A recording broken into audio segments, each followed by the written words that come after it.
Chapter 1. The Phone Call That Shouldn't Exist. The morning sunlight spilled gently across the polished oak floors of the Barnes estate, casting long golden lines through the tall living room windows. The house was quiet in a way it hadn't been in weeks. For the first time since the wedding preparations began, Elijah Barnes felt like he could breathe. At 70 years old, Elijah had built a trucking empire from nothing but a rusted pickup truck and stubborn determination. For nearly 5 decades, he had worked 12-hour days, negotiated contracts across half the country, and slept in more truck stop motels than he could count. But now, sitting in his favorite leather chair with a cup of black coffee in his hand, he finally felt something close to peace. 2 days earlier, his son Terrence had been married. The wedding reception alone had cost $80,000, a price that would have shocked Elijah 30 years ago. But now, after decades of success, it felt like a worthy celebration. He still remembered the moment Terrence and Megan had walked into the reception hall at the Gilded Oak. The lights had dimmed. Music had swelled through the room, and hundreds of guests had risen to their feet in applause.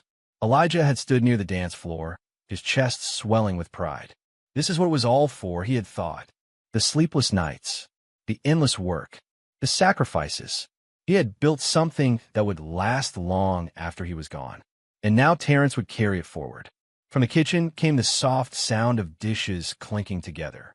A moment later, Beatrice appeared in the doorway, wiping her hands on a dish towel. She had aged gracefully. Even after 40 years of marriage, she carried herself with the same confident elegance that had first drawn Elijah to her. "You're still sitting there?" she teased lightly. Elijah smiled. "At my age, sitting is a luxury." Beatrice chuckled and walked into the room, placing a hand gently on his shoulder. "You barely rested during the wedding week," she said. "You deserve a few quiet days." Elijah nodded slowly. The wedding had been exhausting, but in the best way possible. Terrence had looked happier than Elijah had ever seen him. And Megan, Elijah's thoughts lingered there. She had seemed genuinely grateful. During the reception, she had hugged him tightly and whispered, "Thank you for everything, Elijah. I promise I'll take good care of Terrence." Those words had meant more to him than she probably realized. Elijah had always feared that wealth might attract the wrong kind of people into their lives. But Megan had appeared warm, kind, and sincere. Maybe he had worried for nothing. The house phone suddenly rang. The sharp sound cut through the quiet room. Elijah glanced toward the side table where the phone sat, vibrating against the wood. "Who's calling this early?" Beatrice asked. Elijah shrugged as he picked up the receiver. "Barnes speaking." There was a brief pause. Then a man's voice responded. "Mr. Barnes, this is Tony. Tony Delgado, from the Gilded Oak." Elijah leaned back in his chair. "Tony, good morning. Everything all right over there?" Tony managed a polite laugh, but something about it sounded strained. "Yes, sir. Everything's fine, well, mostly." Elijah frowned slightly. "What do you mean, mostly?" On the other end of the line, Tony hesitated. Elijah could hear faint background noises, dishes clattering, a door closing somewhere in the distance. Then Tony spoke again, his voice noticeably lower. "Mr. Barnes, I was hoping you might be able to stop by the restaurant today." Elijah blinked. "Today?" "Yes, sir. If possible."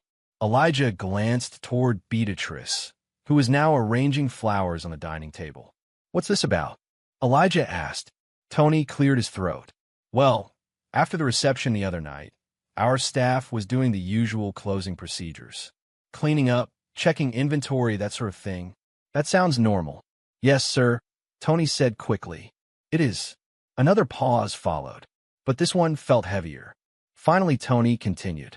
"One of our security supervisors was reviewing the camera footage from the event." Elijah sat up a little straighter. "Security footage?" "Yes, sir." "And—" Tony hesitated again. "There's something on the recording," he said carefully. "Something that happened in the VIP lounge after the guests had already left." Elijah frowned. "What kind of something? I'd really prefer to show you in person." The tone of Tony's voice made Elijah's stomach tighten slightly. "You're starting to worry me," Elijah said. "Did someone steal something? Was there a fight?" "No, sir," Tony replied quickly. "Nothing like that." "Then what is it?" Tony lowered his voice even further. Mr. Barnes, it's just something I believe you should see yourself. Elijah tapped his fingers slowly against the armrest. And you couldn't just tell me over the phone? No, sir. The response came immediately. Why not? Tony exhaled softly. Because I'm not sure how to explain it properly. And, well, I think it would be better if you saw it with your own eyes. Elijah leaned forward slightly. Something about this conversation felt strange. All right, he said slowly. When should I come by? Whenever it's convenient, Tony replied quickly. The sooner the better. Elijah nodded to himself. I can drive over this afternoon. Thank you, sir. Then Tony added something unexpected. One more thing. Yes.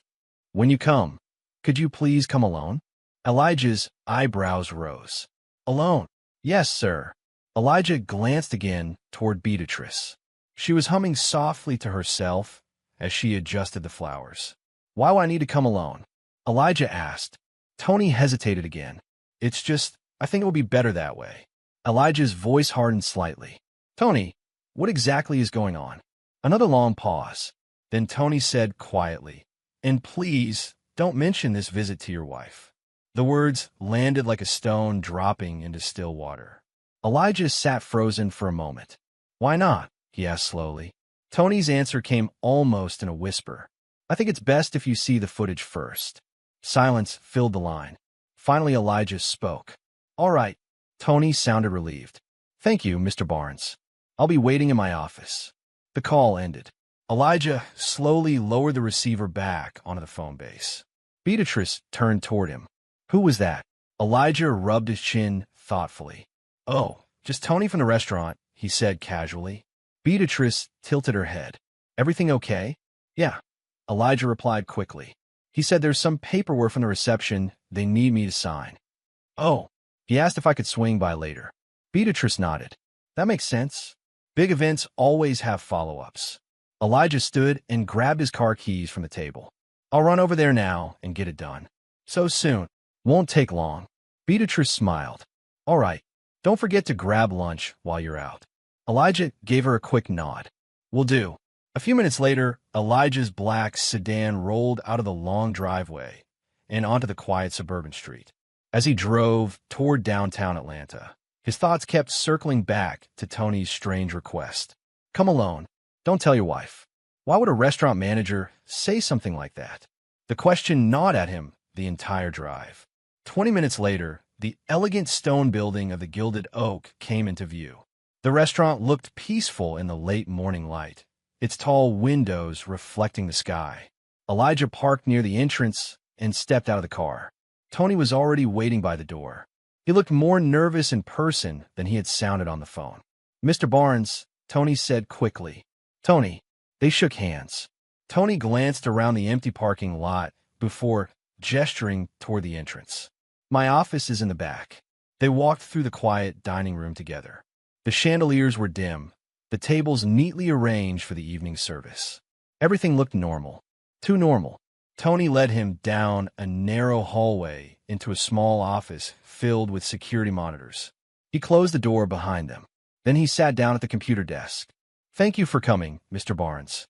Elijah folded his arms. You said there was something I needed to see. Tony nodded slowly. There is. He reached for the mouse and clicked on a video file. The screen flickered to life. Grainy black and white security footage appeared.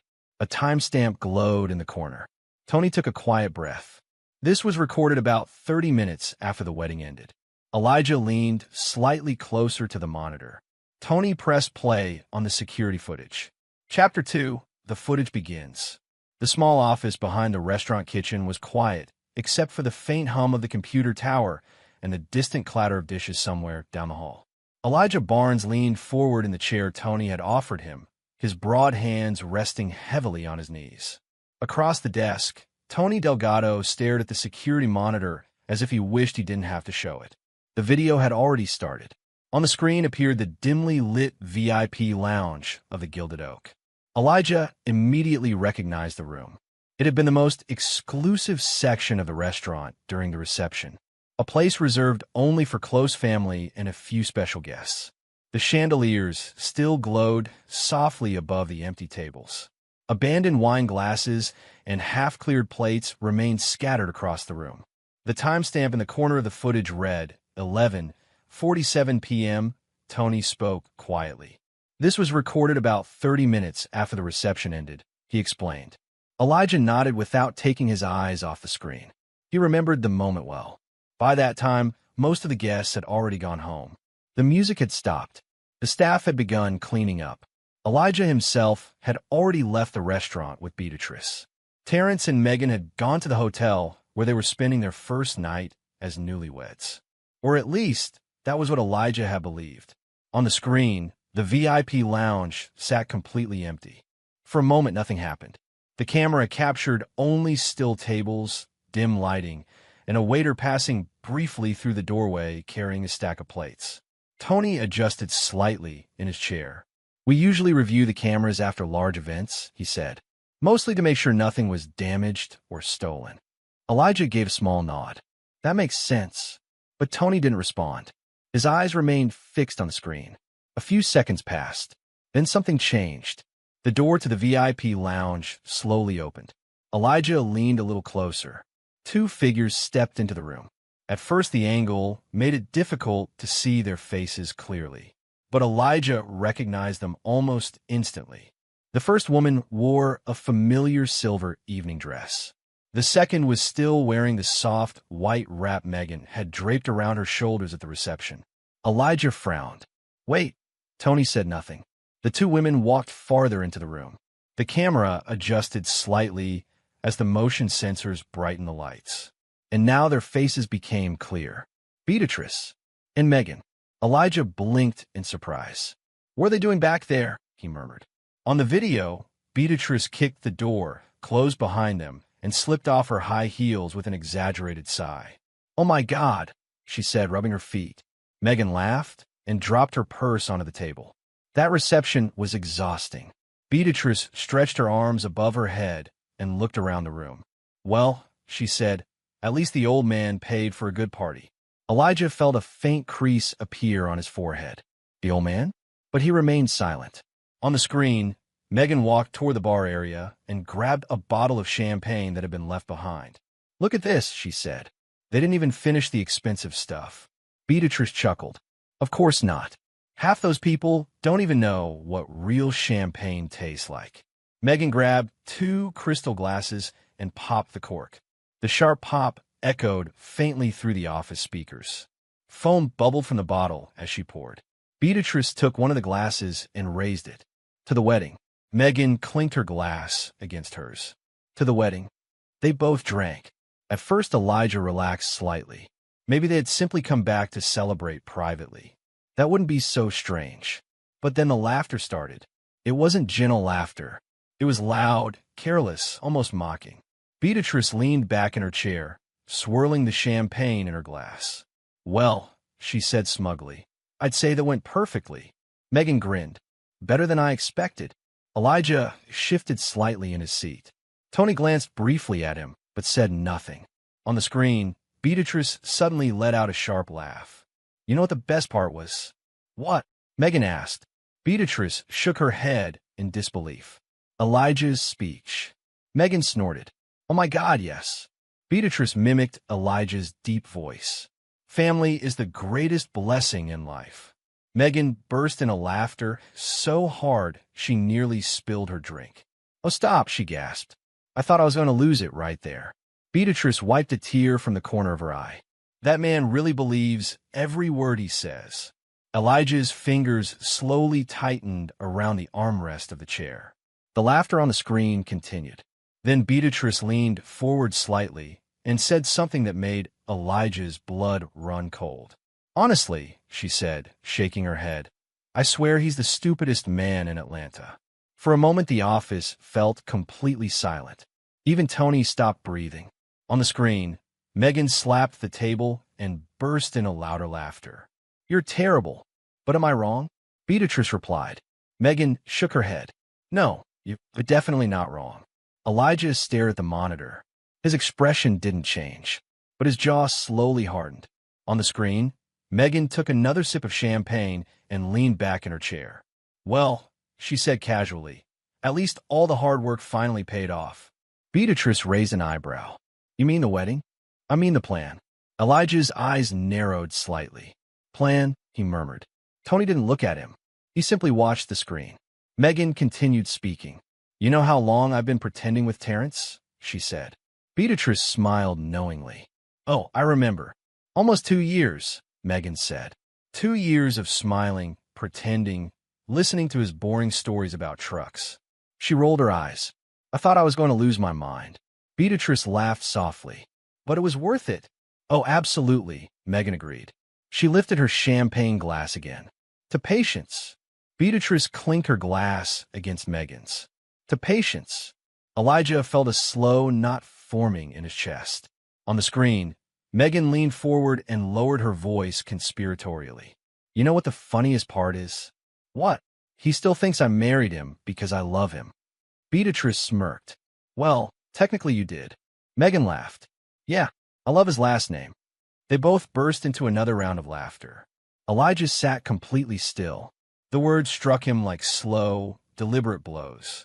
Megan wiped her mouth with a napkin.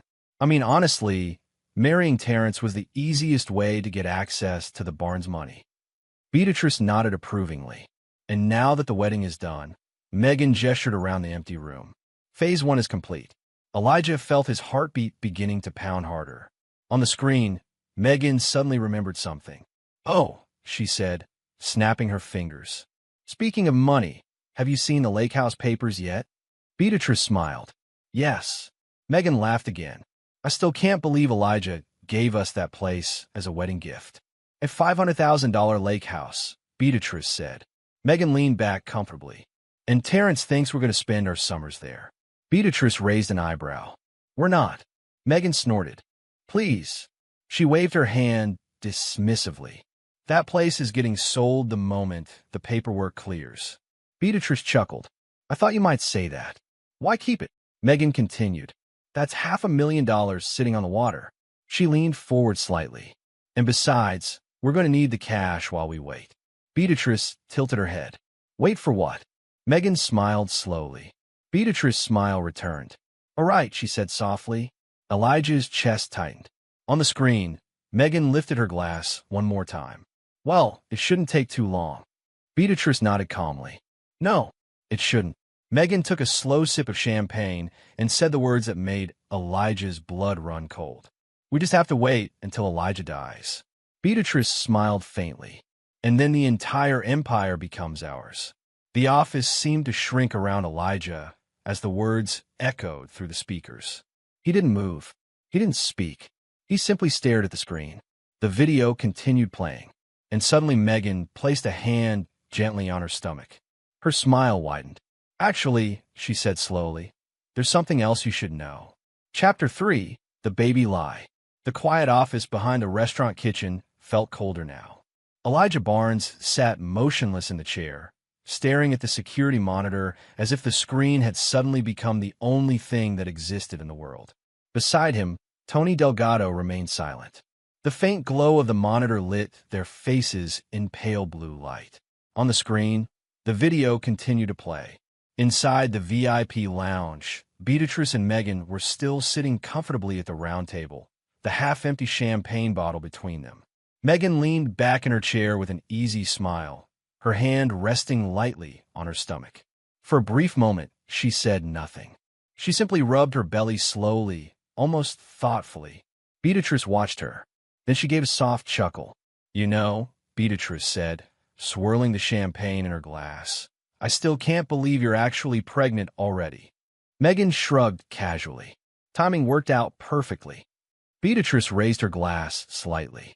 Well, congratulations again. Megan smiled politely and lifted her own glass. Thank you. They clinked their glasses gently. Elijah watched the scene with growing confusion.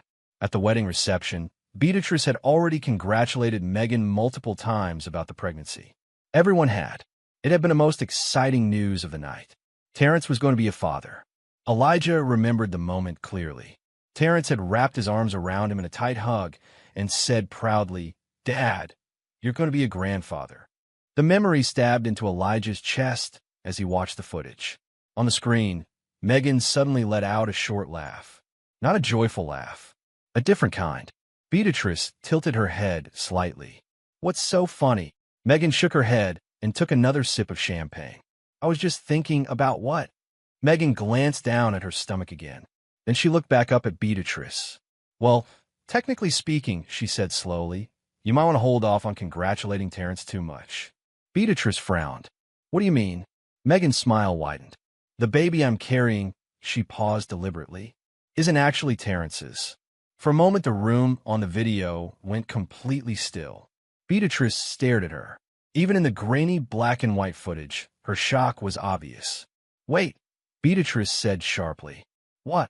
Megan laughed lightly, as if she had just told a harmless joke. I said the baby isn't Terrence's. Beatrice leaned forward suddenly. Are you serious? Oh, completely. Beatrice blinked several times. Her expression was a mix of surprise and disbelief. You mean you cheated on him? Megan tilted her head playfully. Well, if you want to call it that. Beatrice stared at her for another long second. Then she lowered her voice. So whose is it? Megan took another slow drink before answering. His name's Chad. Beatrice raised an eyebrow. Chad? Yeah. Who the hell is Chad? Megan shrugged casually. My personal trainer. Beatrice leaned back in her chair, staring at her. For a moment, she seemed unsure whether to laugh or be angry. Your trainer? She repeated. Megan nodded. 6'3". Perfect abs. The kind of man who actually understands how a woman's body works. Beatrice's lips slowly curled upward. Well, she said carefully, I certainly didn't expect that. Megan chuckled. Relax. It's not like it was an accident. Beatrice blinked again. Not an accident. Nope. Megan leaned forward slightly, resting both elbows on the table. It was planned. Those two words hung in the air. In the office, Elijah felt a cold chill spread across his chest. On the screen, Beatrice studied Megan carefully. You're telling me you intentionally got pregnant by another man? Megan nodded calmly. Of course. Beatrice shook her head slowly. Why would you do something that's stupid? Megan raised an eyebrow. Stupid? Yes. If Terrence ever finds out, he won't.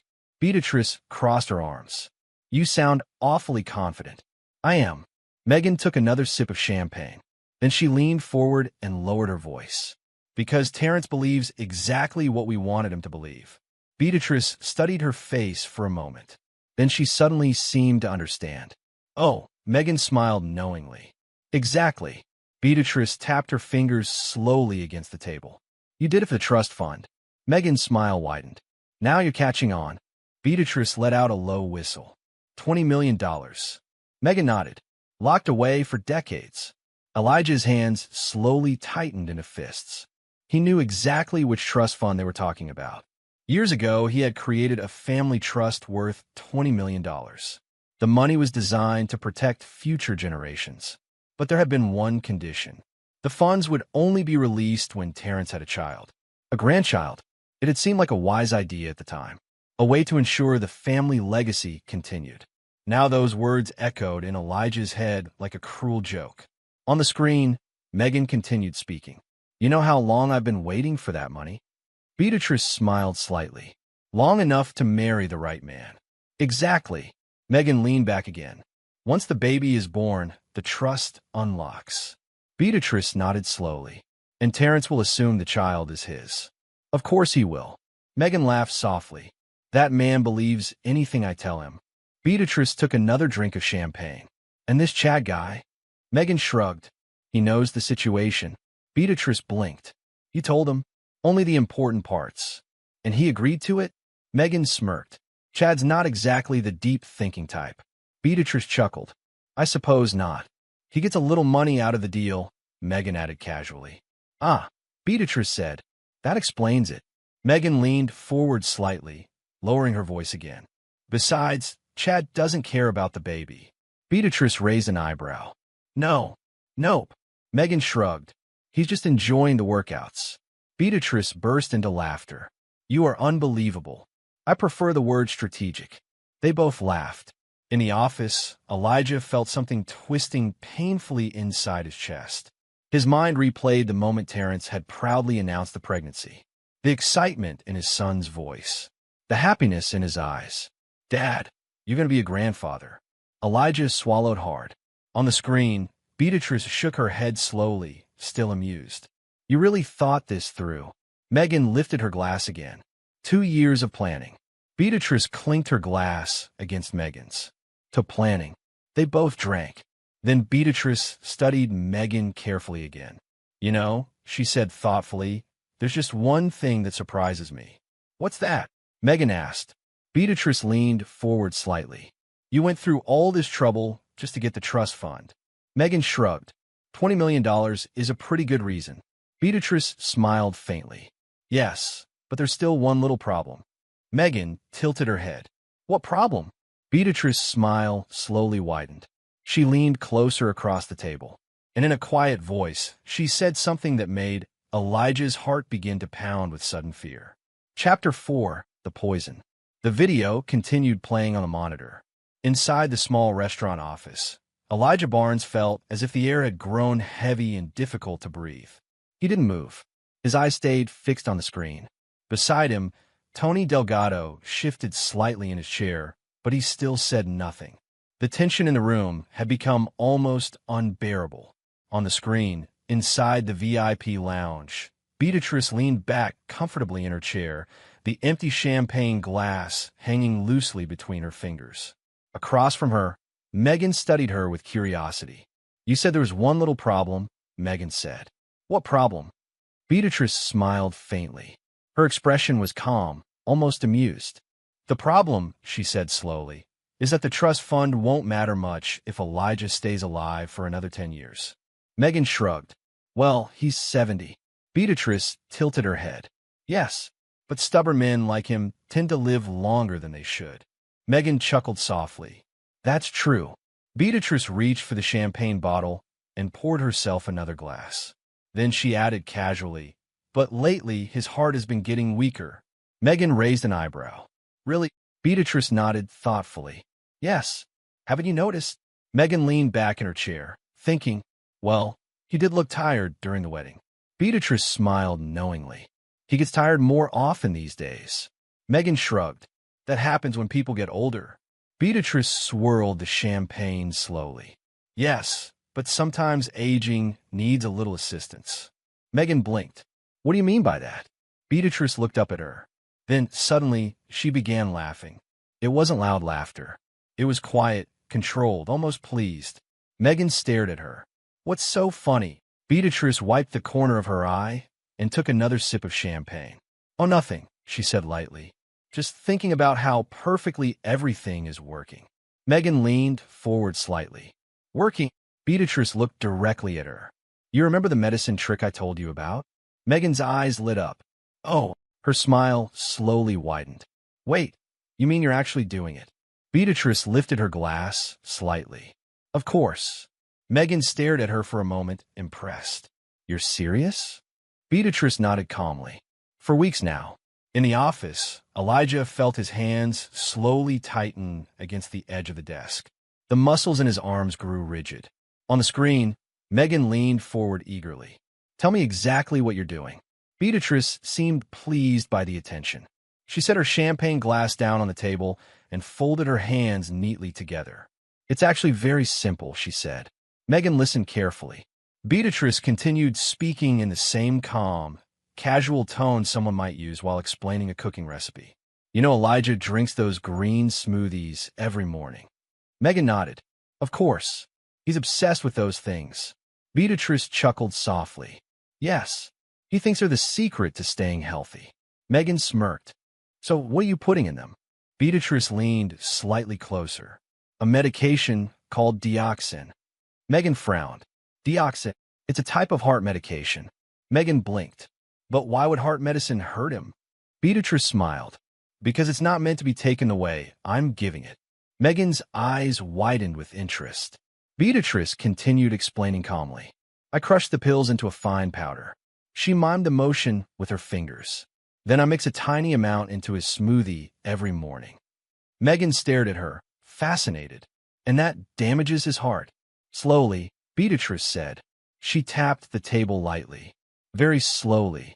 Megan leaned back again. And nobody would notice? Beatrice shook her head confidently. That's the beauty of it. She lifted her glass again. In small doses, dioxin weakens the heart over time. Megan smiled. So, eventually, Beatrice finished smoothly. His heart simply fails. Megan's grin widened.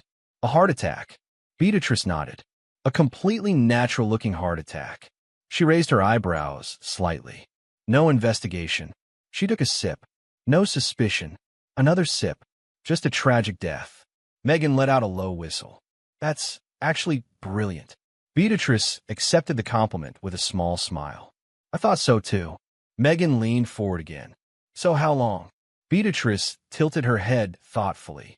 Well, it depends on the dosage. She tapped her fingers lightly against the glass. But at the current rate, she paused. I'd say Elijah probably has a few months left. In the office, Elijah felt something inside him twist violently. His breathing grew shallow. He stared at the screen, unable to look away. 40 years. 40 years of marriage. 40 years of believing this woman loved him. And now she was sitting there calmly describing how she was killing him. On the screen, Megan burst into laughter. Oh my God, she said. You're actually poisoning him. Beatrice shrugged casually. Let's not be dramatic. Megan laughed harder. You're literally poisoning your husband. Beatrice took another sip of champagne. I prefer to think of it as accelerating the inevitable. Megan wiped tears of laughter from her eyes. This family is unbelievable. Beatrice smiled faintly. And once Elijah is gone, Megan finished the sentence. Everything becomes ours. They clinked their glasses together again. To the future, Megan said. To the future, Beatrice repeated. In the office, Elijah slowly gripped the edge of Tony's desk so tightly that his knuckles turned pale. He felt as if the ground beneath him had disappeared. But the video still wasn't finished. On the screen, Megan leaned forward again. You know, she said thoughtfully, there's something I've always wondered. Beatrice raised an eyebrow. What's that? Megan studied her carefully. You seem very committed to this plan. Beatrice smirked slightly. I have my reasons. Megan tilted her head. Because of the money? Beatrice shook her head slowly. No, Megan frowned. Then why? Beatrice looked down at her glass for a moment. Then she sighed softly. Well, she hesitated briefly. There's something I've never told Elijah. Megan leaned forward with curiosity. Oh, Beatrice nodded. Yes. She paused. Her expression grew strangely thoughtful. It's a secret I've kept for almost 30 years. Megan's eyes widened slightly. 30 years. Beatrice nodded again. Then she slowly lifted her gaze. And it has something to do with Terrence. Megan leaned even closer now. What about Terrence? Beatrice opened her mouth to answer. Then she quietly spoke a name. Chapter 5, The Ultimate Betrayal. The video continued playing. Inside the quiet office at the back of the restaurant, the only sound was the faint hum of the computer and the distant clatter of dishes from the kitchen. Elijah Barnes sat frozen in the chair beside Tony's desk. His eyes were locked on the monitor. His hands were gripping the edge of the wooden desk so tightly that the muscles in his forearms had turned rigid. On the screen, inside the dimly lit VIP lounge, Beatrice leaned back in her chair with a thoughtful expression. Across from her, Megan watched with curiosity. A half-empty bottle of champagne stood between them. Beatrice slowly rolled the glass between her fingers. You know, she said quietly, there's one thing I almost feel guilty about. Megan tilted her head. Only one. Beatrice gave a soft laugh. Well, one that actually matters. Megan leaned forward slightly. What are you talking about? Beatrice sighed and glanced down at the table. For the first time since the video began, she didn't look amused. She looked reflective, almost nostalgic. It happened a long time ago, she said. How long? Megan asked. Beatrice paused. 30 years. Megan raised an eyebrow. That's pretty far back. Beatrice nodded slowly. Yes. She took a small sip of champagne, then set the glass down again. Megan waited patiently. Well, she asked, what happened 30 years ago? Beatrice leaned back in her chair again. Her eyes drifted briefly toward the doorway of the VIP lounge as if she were remembering something. You know, Elijah and I were struggling back then, she said. Megan frowned slightly. Struggling how? Money. Stress. Long work hours. Beatrice shrugged. Elijah was trying to build his trucking company. He was gone all the time. Megan nodded slowly. That makes sense. Beatrice continued. Back then, Elijah didn't have much time for anything except work. Megan smirked slightly. So you got lonely? Beatrice gave a faint smile. You could say that. She lifted her champagne glass again. And that's when Silas started visiting more often. In the office, Elijah's fingers tightened suddenly. Beside him, Tony shifted slightly, but remained silent. On the screen, Megan frowned. Silas. Beatrice nodded. Yes. Megan thought for a moment. Wait, you mean Pastor Silas? Beatrice smiled faintly. The very same. Megan leaned back in her chair, surprised. Your church pastor? Beatrice chuckled softly. Elijah's best friend. Megan's eyes widened slightly. You're kidding. Beatrice shook her head. No. She took another sip of champagne. He used to visit the house all the time. Megan crossed her arms, and Elijah trusted him completely. Yes, Beatrice said calmly. He did. Megan leaned forward again. So what happened? Beatrice exhaled slowly. Well, at first it was harmless. Megan waited. Silas would stop by to talk with Elijah about church business. Sometimes they'd sit on the porch for hours. Beatrice paused, but Elijah was always working. Megan nodded. And you were home alone. Beatrice gave a small smile. Exactly. Megan's eyes sharpened. So, eventually, Beatrice finished the thought. Eventually, Silas and I started spending time together. Megan studied her face. You mean alone? Beatrice nodded. Yes. Megan smirked. And Beatrice looked down at the table again. At first we just talked. Megan rolled her eyes. Sure. Beatrice laughed quietly. Well, talking turned into something else. Megan leaned back in her chair. How long did it go on? Beatrice shrugged. A few months. Megan whistled softly. Wow. Beatrice swirled the champagne in her glass again. Eventually Elijah started noticing I was happier. Megan laughed. I bet. Beatrice ignored the comment. And then one day, I found out I was pregnant. Megan leaned forward instantly. Terrence. Beatrice nodded slowly. Yes. Megan watched her carefully. Did Elijah suspect anything? Beatrice smiled. Of course not. Megan tilted her head. You never told him? Beatrice shook her head calmly. No, Megan stared at her. So Elijah believed the baby was his. Yes. Megan's eyebrows slowly rose. And Silas. Beatrice shrugged. He knew. Megan blinked. He knew the child was his. Beatrice nodded. Yes. And he just stayed quiet? Beatrice smiled faintly. Silas believed it was God's will. Megan burst into laughter. Oh my God. Beatrice chuckled softly. He said the child would grow up in a strong family. Megan wiped tears from her eyes. That's unbelievable. Beatrice leaned back in her chair again. But it worked out perfectly. Megan nodded slowly. Elijah raised the baby. Yes. Loved him. Yes. Paid for everything. Yes. Megan shook her head in amazement. So let me get this straight. Beatrice watched her calmly.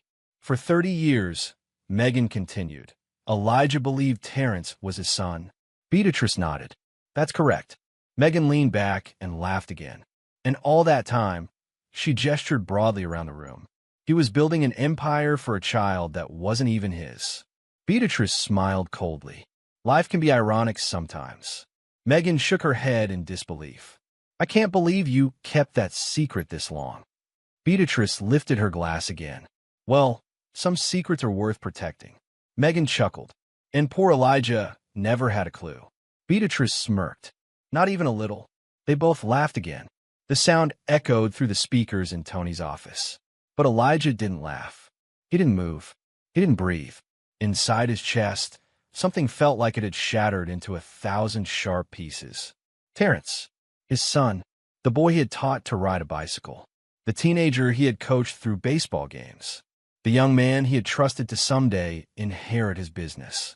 Not his son, not his blood. 30 years. 30 years of lies. Elijah slowly loosened his grip on the desk. His hands trembled slightly. Beside him, Tony glanced nervously at him.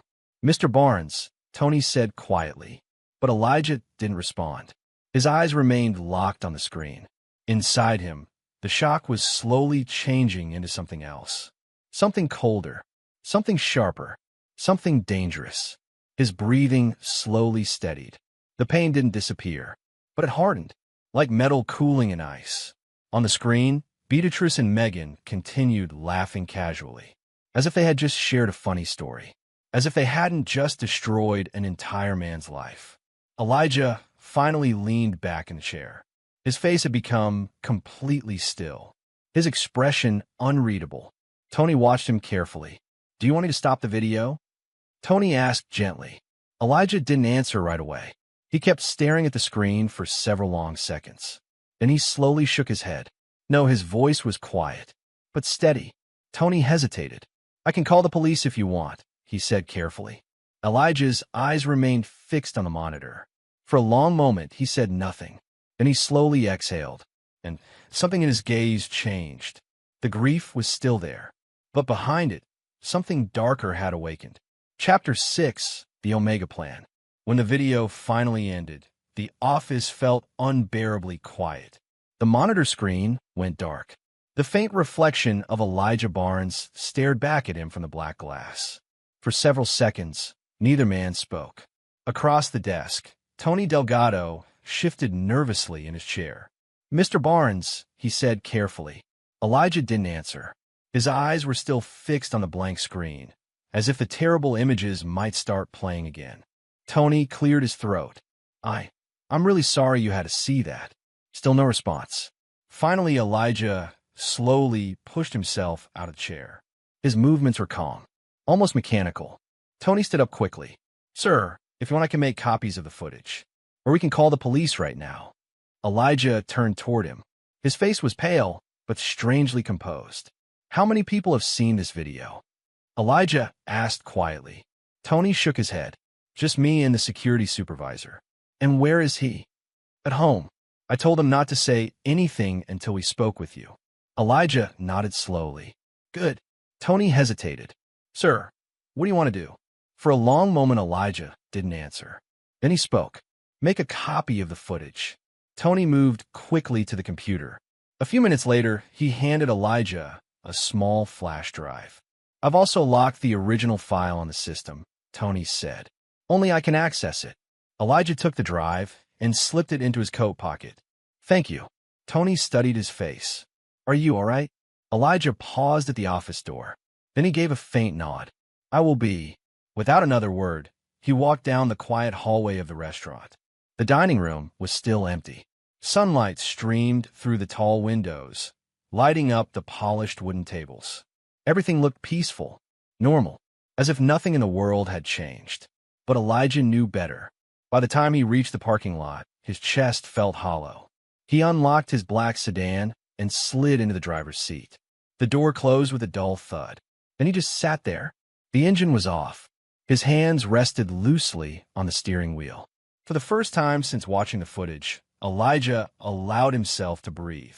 Slowly, deeply, the images replayed in his mind like a cruel film. Beatrice laughing, Megan mocking him. The words echoed again and again. "The stupidest man in Atlanta. The baby isn't Terrence's. We just have to wait until Elijah dies." And then the worst one. Terrence isn't even his son. Elijah shut his eyes. For 70 years, he had believed his life followed a simple truth. Work hard. Protect your family. Build something that lasts. Now that truth had collapsed. His wife had betrayed him. His daughter-in-law had manipulated his son.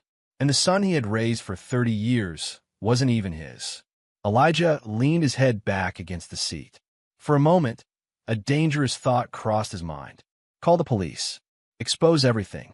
Have him arrested. But the idea faded almost as quickly as it came. Because the more Elijah thought about it, the more he realized something.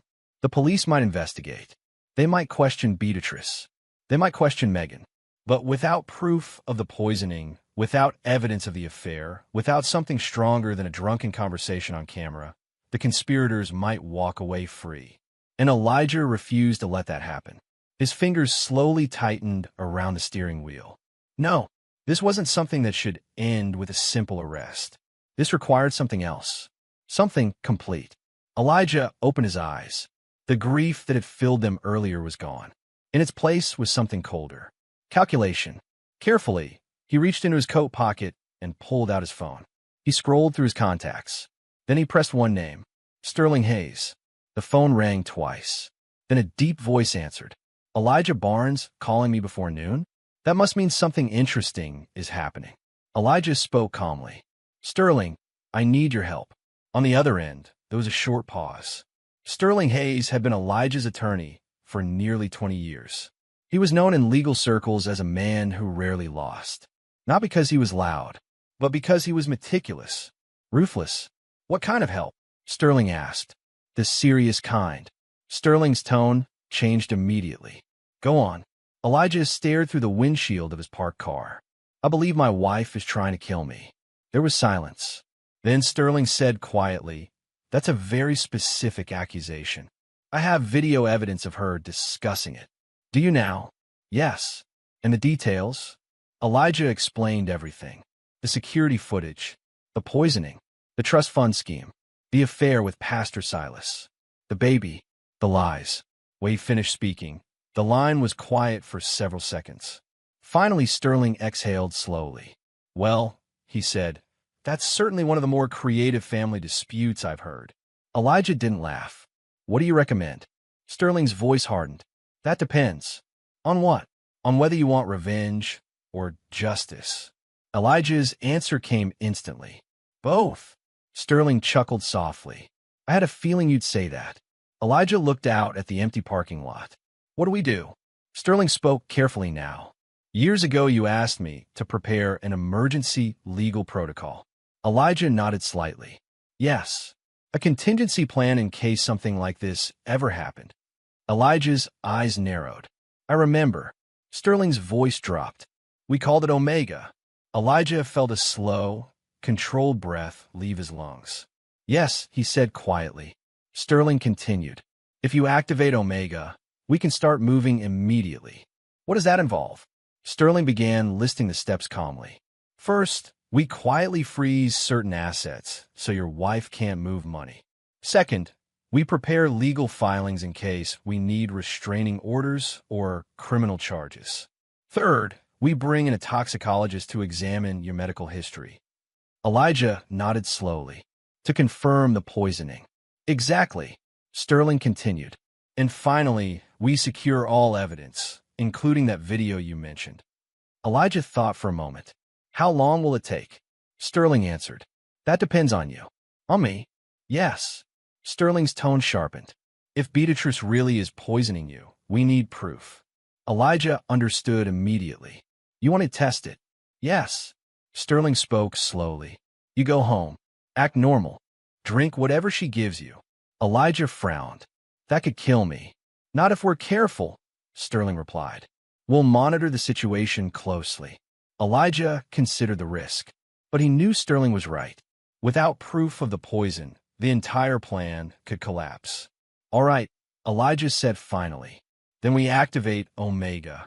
Sterling responded calmly. I'll start making calls. Elijah ended the conversation and placed the phone back in his pocket. Then he started the car. The engine rumbled softly. For a moment, he sat there, staring at the road ahead. The man who had entered the restaurant earlier that morning had been a trusting husband, a proud father. That man no longer existed. Now there was only Elijah Barnes. And Elijah Barnes was about to dismantle every lie his family had built. He drove home slowly. The large gates of the Barnes estate opened as his car approached. Inside the house, everything looked the same as it always had. Beatrice greeted him warmly. Back already? She asked with a smile. Just paperwork, Elijah replied casually. She kissed his cheek. How boring. Elijah forced a faint smile. Yes. That evening passed quietly. Dinner, small talk, television.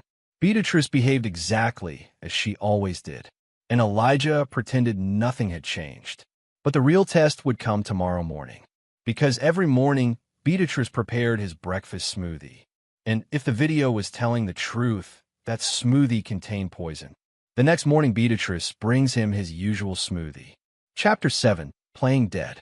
The next morning arrived with quiet sunlight spilling through the tall windows of the Barnes estate. The house felt peaceful. Too peaceful.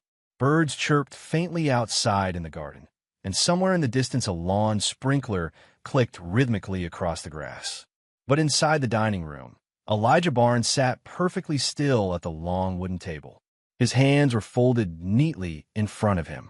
His expression was calm. Inside, however, his heart was pounding like a drum.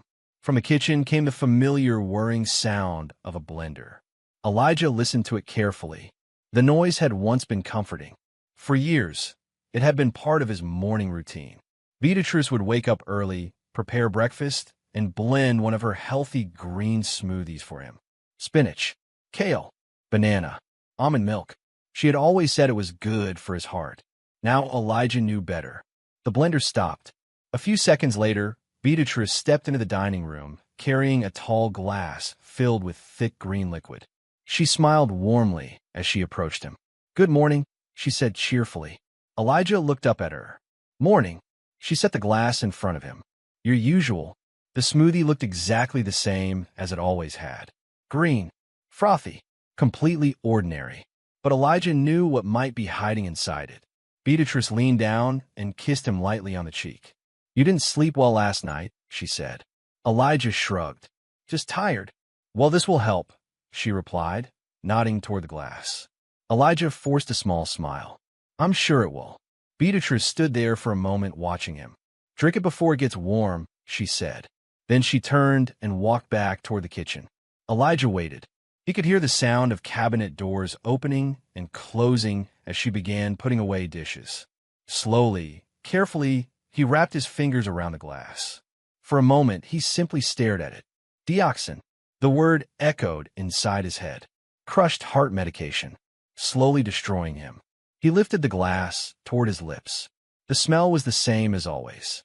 Fresh greens, banana, almond milk. No hint of anything strange. But Elijah didn't drink it. Instead, he lowered the glass and quietly pulled a napkin from the holder on the table. His hands trembled slightly. He quickly glanced toward the kitchen doorway. Beatrice was still inside, humming softly to herself. Elijah leaned forward and carefully tilted the glass. The thick green liquid slowly poured into the folded napkin. The cloth quickly soaked through. He continued pouring until the glass was nearly empty. Then he folded the napkin tightly and slid it into his jacket pocket. Finally, he lifted the nearly empty glass to his lips and pretended to take the last sip. A moment later, Beatrice returned. "Finished already?" she asked. Elijah nodded casually. "Told you I was thirsty." She smiled. "That's good." Beatrice picked up the empty glass and carried it back to the kitchen. Elijah leaned back in his chair and exhaled slowly. Now came the difficult part. He checked the clock on the wall. 8:12 a.m. If Beatrice believed the poison was strong enough to cause a heart attack, then he needed to make the performance convincing. He waited. 1 minute passed. Then 2. Beatrice moved around the kitchen, washing dishes. The clinking of plates echoed faintly through the room. Elijah slowly stood up from his chair. He walked toward the living room with deliberate steps. Every movement needed to look natural. The living room was spacious and bright, with large windows overlooking the backyard. Elijah stopped near the center of the room. He took a slow breath. Then he began the act. First he swayed slightly, as if his balance had suddenly shifted. He reached out and grabbed the back of the sofa for support. "Beatrice," he called weakly. The clatter of dishes in the kitchen stopped. "Yes," she called back. "I don't feel." Elijah staggered forward a step. Then he pressed his hand against his chest. "My heart." Beatrice appeared in the doorway. Her eyes widened. "Elijah." He gasped loudly and clutched his chest harder. "I can't breathe." Then he collapsed. His body hit the living room floor with a heavy thud. Beatrice rushed toward him. "Oh my God." She knelt beside him quickly. "Elijah. Elijah, can you hear me?" Elijah lay completely still. His eyes closed. His breathing slow and shallow. Beatrice placed a hand on his shoulder and shook him. "Elijah." He didn't respond. She leaned closer, listening for breath. For a moment, her face looked genuinely worried. But then something changed. The concern slowly faded. Beatrice studied his unmoving body carefully. "Elijah," she said again. Still nothing. She reached out and lightly slapped his cheek. "Hey!" No response. Her expression hardened slightly, and she slowly stood up. For several seconds, she simply stared down at him. Then she nudged his shoulder with the tip of her foot. Elijah didn't move. Beatrice exhaled. And then she began laughing. It started as a quiet chuckle. Then it grew louder. "Oh my God," she whispered to herself. She pulled her phone from her pocket and quickly dialed a number. The call connected after 2 rings. "Megan," Beatrice said. Her voice was full of excitement. "It's done." She glanced down at Elijah's body lying motionless on the floor. "He's on the floor." There was a pause as Megan spoke on the other end. Beatrice nodded eagerly. "Yes." She looked around the room again. No movement. Another pause. Then Beatrice smiled. "Looks like the heart finally gave out." She listened again. Then she said something that made Elijah's stomach twist. "All right, let's start preparing the paperwork." Cliffhanger. They start preparing fake paperwork. Chapter 8, The Murder Decision. The living room of the Barnes estate had fallen into an eerie silence. Morning sunlight streamed through the tall windows, stretching long rectangles of light across the hardwood floor. In the middle of that light lay Elijah Barnes, flat on his back, completely still. His eyes remained closed, his breathing shallow and controlled as he forced his body to remain limp. Inside, however, every nerve in his body was alert. He could hear everything, every word, every movement. A few feet away, Beatrice stood near the coffee table with her phone pressed to her ear. Her voice had dropped to a conspiratorial whisper. "Yes, Megan," she said. "It finally happened." There was a pause as the voice on the other end spoke rapidly. Beatrice nodded impatiently. "I told you the dosage would work." Another pause. "Yes." "He's still on the floor."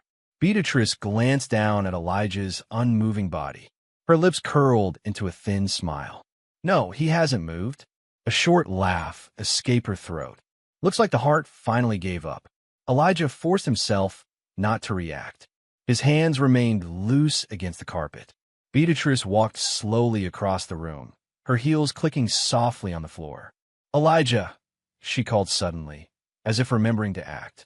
Her voice was filled with fake panic. "Oh my God, Elijah." She knelt beside him again and lightly shook his shoulder. "Elijah, can you hear me?" Then she leaned toward the phone again and whispered, still nothing. A moment later she stood back up. "What about the paperwork?" Megan's muffled voice asked from the phone. Beatrice nodded. "Yes, I have it ready." She walked over to a nearby desk drawer and pulled it open. Inside was a thin folder. She removed a single sheet of paper. Elijah couldn't see the page clearly from where he lay, but he could hear the faint rustle as she unfolded it. Beatrice spoke again. "It's the do not resuscitate form." She chuckled softly. "The one we prepared last week." Elijah's stomach tightened. Beatrice held the paper up and examined it carefully. "Elijah Barnes," she read quietly. "Signed and dated." Megan laughed through the phone speaker. "Perfect." Beatrice folded the paper again. "If any doctor shows up, we simply tell them he didn't want to be revived." She paused. "Everything will look completely legal." Megan's voice sounded pleased. "You really thought of everything." Beatrice smirked. "Of course I did." Elijah heard footsteps approaching the front door. The sound of a car door closing outside. Then the handle turned. The door opened quickly. "Mom." It was Terrence. His voice echoed through the hallway. "Mom, I forgot my..." His sentence stopped suddenly as he stepped into the living room. "Dad!" Terrence rushed forward immediately. "Oh my God!" He dropped to his knees beside Elijah. "Dad!" His hands shook Elijah's shoulders desperately. "Dad, wake up!" Beatrice looked startled for a moment. "Terrence, when did you get here?" "I came back to grab my laptop," Terrence said, panic rising in his voice. He looked at Elijah's face. "Why isn't he moving?" Beatrice placed a hand dramatically over her mouth. I don't know," she stammered. "I came into the room, and he was already on the floor." Terrence's hands trembled as he leaned closer to Elijah's chest. "He's barely breathing." Beatrice glanced nervously at the phone still in her hand. Megan, she whispered quickly. Terrence just got here. There was a pause. Then Megan said something urgently. Beatrice nodded. All right. She lowered the phone and turned to Terrence. Your wife wants to talk to you. Terrence grabbed the phone without hesitation. Megan, he said quickly. His voice was frantic. Dad collapsed. I think he's having a heart attack. Megan's voice immediately filled the room through the speaker. Terrence, listen to me. We need to call 911, Terrence said desperately. I'm calling right now. He pulled his phone from his pocket and began dialing. Wait, Megan shouted. Terrence froze. What?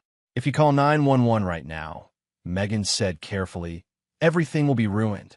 Terrence stared at the phone. What are you talking about? Megan's voice softened. Terrence, think about what happens if your father survives. Terrence frowned. What does that matter? He needs help. Megan spoke slowly, deliberately. If the doctors revive him, the inheritance could disappear. Terrence blinked. What? Your father controls everything, Megan continued. The company, the properties, the accounts. Terrence looked down at Elijah's body. But he's dying. Exactly, Megan said. And if he dies naturally, everything passes to you. Terrence's hand trembled. I can't just let him die. Beatrice stepped closer. Terrence. She held up the paper she had taken from the drawer. Look at this. Terrence glanced at it. What is it? It's your father's DNR form. Terrence frowned. It what? It do not resuscitate order, Beatrice explained. He signed it himself. Terrence stared at the paper. You're saying he didn't want to be revived? That's what it means, Beatrice said softly. Terrence looked back at Elijah. His breathing grew heavy. I don't remember him mentioning this. Beatrice placed a comforting hand on his shoulder. He didn't want to burden you. Terrence's phone was still in his hand. The emergency number sat half-dialed on the screen. Megan spoke again through the phone. Terrence, listen to me. If you call an ambulance now, your father might survive. Terrence swallowed hard. But if he does, he might change his will. The words hung in the air. Terrence's eyes moved slowly from Elijah's body to the phone in his hand. I can't just... Yes, you can, Megan interrupted. You're not killing him. You're simply respecting his wishes. Beatrice nodded gently. The DNR proves that. Terrence stared at the paper again. His fingers tightened around the phone. Inside his chest, Elijah felt something break. He had hoped, desperately hoped, that Terrence would do the right thing. That his son would call for help. That he would fight for his father's life. Instead, Terrence slowly lowered the phone. The call screen went dark. Terrence whispered. I guess we should wait. Beatrice smiled faintly. That's the right decision. Elijah lay motionless on the floor. Inside his chest, his heart ached more painfully than any poison could cause. 30 years. 30 years of raising this boy. And in the moment that mattered most, Terrence chose money. The room fell silent. Then suddenly Elijah coughed. Chapter 9. The Resurrection. The room was silent for what felt like an eternity. Then suddenly Elijah Barnes gasped. A deep, sharp intake of air that seemed to split the stillness in two. His eyes shot open. He murmured weakly, clutching his chest as if he were still struggling to breathe. Beatrice froze. Her face drained of color. Oh my God, Elijah, she whispered, taking a cautious step forward. Megan, still holding the phone from earlier, stumbled backward. Her hand flew to her mouth. Dad! Terrence shouted, his voice cracking with fear. Elijah's eyes darted around the room. Everything was normal. Everything except the fact that these people, the very people who had plotted his death, were frozen in panic. He slowly raised a hand as if to calm them. I don't know what happened, he said, his voice shaky and weak. I think I just fainted. Beatrice immediately rushed to his side, pressing a hand against his shoulder. Are you okay? Oh, thank God you're breathing. You scare me half to death. Megan stepped closer, pretending to wipe tears from her eyes. We didn't know if you were going to make it. Terrence sank to his knees beside his father, still pale. What happened? Why did you collapse? Elijah blinked slowly, trying to keep his voice feeble. I'm not sure. Perhaps it's just my age catching up with me. A simple fainting spell. nothing more. Beatrice gasped, glancing at him anxiously. "Oh, Elijah, I thought we lost you." Elijah coughed once and leaned slightly against the arm of the sofa, taking on the air of someone suddenly weak but alive.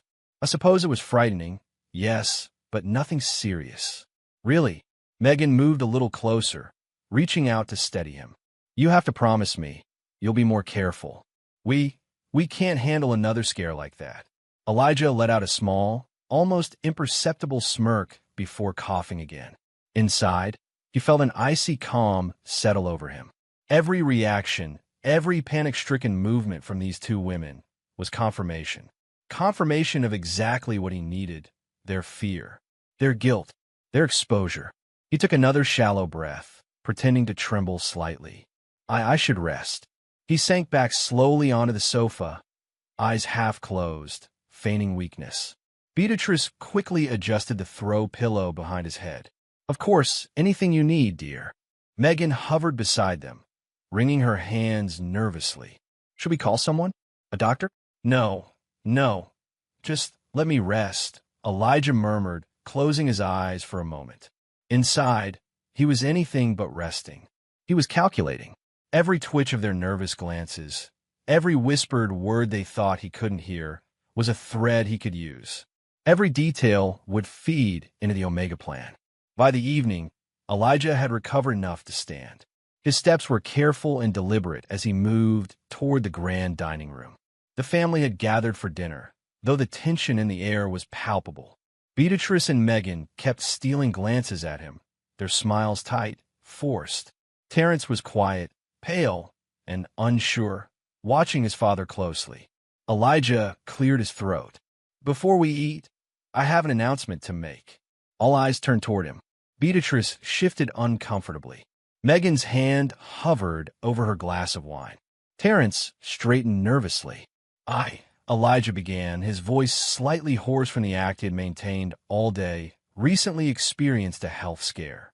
"It reminded me that life is fleeting, that we must make careful decisions." Beatrice nodded vigorously. "Oh, yes, of course." Elijah paused, letting the silence linger. The moment was heavy, each of them hanging on his next words. "I've decided, after many years leading the Barnes trucking empire, it's time for me to step back." He let the words sink in. Retirement. Beatrice's eyes widened slightly, though she tried to hide it behind a mask of concern. Megan smiled faintly, masking impatience with polite enthusiasm. Elijah lifted a finger, silencing them. "But before I retire completely, there is one important matter I must settle." "What is it?" Terence asked quietly. Elijah's gaze swept across the room, stopping briefly on each conspirator. "I will publicly name one single heir to inherit the entire empire."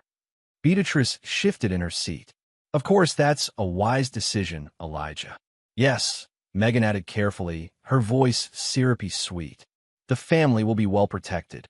Elijah allowed a faint smile, almost like a man relieved of a burden. But inside, every syllable was calculated. "This will happen next Sunday," he continued, his voice calm but carrying an edge.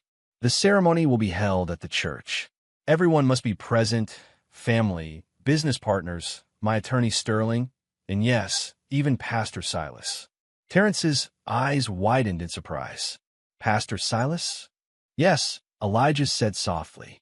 "He has played an important part in our lives. His presence is required to witness the announcement." Beatrice's lips pressed together tightly. Megan's hand lightly trembled on her wine glass. Elijah's mind raced. They believed this announcement would cement their victory, that the inheritance they had been plotting for would finally fall into their hands. He allowed them to believe it. Let them think that their careful manipulation had succeeded. "Everything is going according to plan," Megan whispered to Beatrice. Beatrice nodded slowly, her eyes fixed on Elijah, unaware of what he knew. Finally, the payoff is coming. Elijah forced himself to yawn dramatically, leaning back in the chair. "Well, I think I'll retire to my room. A long day, after all." "Yes, you should rest," Beatrice said quickly, a note of relief in her voice. Megan echoed her. "Absolutely." You need your strength, Dad. Elijah nodded weakly, walking toward the stairs. The conspirators exhaled in unison as soon as he left the room. Then, as if a dam had broken, the tension erupted. Finally, he's out of the way, Megan exclaimed, her eyes gleaming. Beatrice slammed her hand on the table. I can't wait to finally see everything in writing. This inheritance will be ours. Terence, standing frozen, tried to intervene. Wait, maybe we should just quiet. Beatrice snapped. You think too much. We're in control now. Megan leaned across the table, her voice sharp. Everything's falling into place. He won't suspect a thing. Elijah, from the safety of the staircase, could hear every word. He allowed a small, satisfied smile to creep across his face. The trap was set. Every move, every lie, every greed-filled plan, they were falling right into it. The stage was ready. Chapter 10, The Trap is Set. The Barnes estate was quiet on the surface, but inside, chaos was quietly unraveling. Hidden cameras, strategically placed months earlier by Elijah Barnes, captured every movement, every whispered word, every glance that betrayed the conspirators' greed. In the living room, Beatrice and Megan stood facing each other, tension crackling like a live wire between them. This is mine, Beatrice snapped, pointing a finger at the ornate fireplace. After 40 years of marriage, everything should be mine. The empire, the house, the stocks, everything. Megan laughed, sharp and full of disbelief. Mine? Don't be ridiculous. You've been playing games, sure, but Terence and I are the rightful heirs. He's the son, I'm the wife, and now the baby, well, that baby is supposed to secure the trust fund. You're forgetting that. Beatrice's lips curled into a cold smile. You think Terence deserves it? He's weak. He wouldn't survive a day without me managing things. This empire deserves someone capable. Megan's eyes narrowed. And you think you're capable? You've been plotting this since the moment the wedding ended. Terence and I have been playing along, letting you believe you control him, but the door to the study swung open, and Terence stepped inside, unsure where to place himself. His eyes darted from his mother to Megan and then down to the floor, nervously fidgeting with his shirt cuff. I thought I should, he began, then stopped. The tension was unbearable. Beatrice whipped around to him. Terence, don't stand there like a fool. You know what's at stake. Terence swallowed hard. I just don't want to make things worse. Megan stepped closer to him, her voice soft but commanding. Terence, listen. If Dad names the wrong heir, everything we've worked for could disappear. You need to act smart. Terence looked between the two women, sweat forming on his brow. His hand shook. Inside, he felt torn, his loyalty to his father, the fear of losing security, and the pressure from these two manipulators twisting him like a puppet.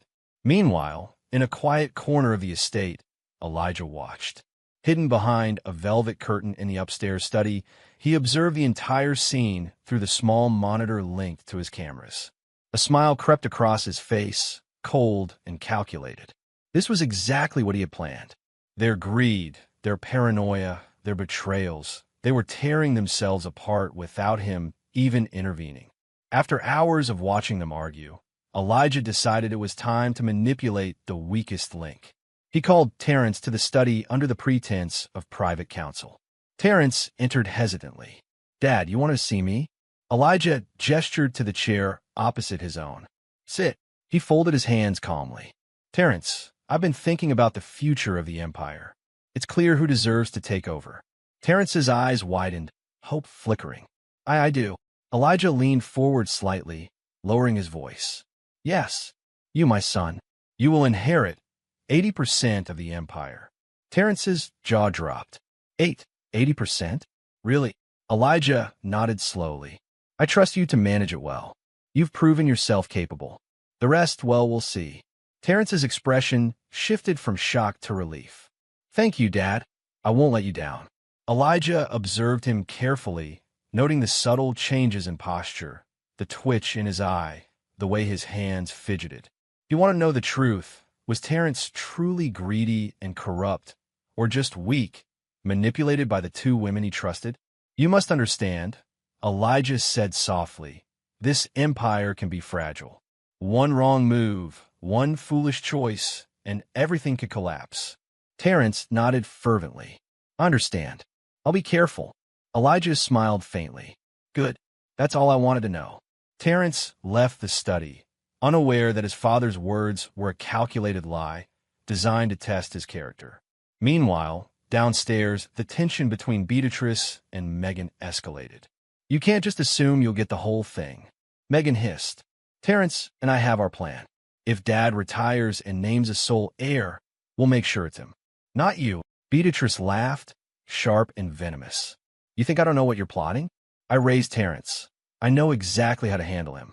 And don't forget, I control enough of his trust in me to bend him to my will. Megan's eyes flashed. You're underestimating me. I'm smarter than you think. You think this is a game, Megan? Beatrice snapped. This is life or death. One wrong move, and the empire won't be yours. Not yours, not Terence's. Mine. The argument grew louder, their voices echoing off the walls of the mansion. From his hidden perch, Elijah watched it all. Their alliance, so carefully built on mutual greed and deception, was unraveling. Beatrice wanted it all. Megan wanted control through Terence. Terence, the naive pawn, believed he could inherit it all. Elijah allowed himself a moment to revel in it. Each sneer, each accusation, each flash of anger and frustration, there were pieces falling into place. Finally, Elijah turned off the monitors and moved to his office to prepare for the final stage. Next Sunday, the church would be filled with the Barnes family, their business partners, Sterling the lawyer, and even Pastor Silas. The plan was flawless. He would reveal, one by one, the long-hidden affair between Beatrice and Pastor Silas. The truth about Terence's paternity. Megan's deception with the fake baby. The poisoning plot. The inheritance trap. And when the dust settled, the conspirators' carefully constructed world would crumble around them. Elijah leaned back in his chair, folding his hands behind his head. He allowed himself a slow smile. Greed, betrayal, and lies, everything they had counted on to secure their victory, had only made them easier to destroy.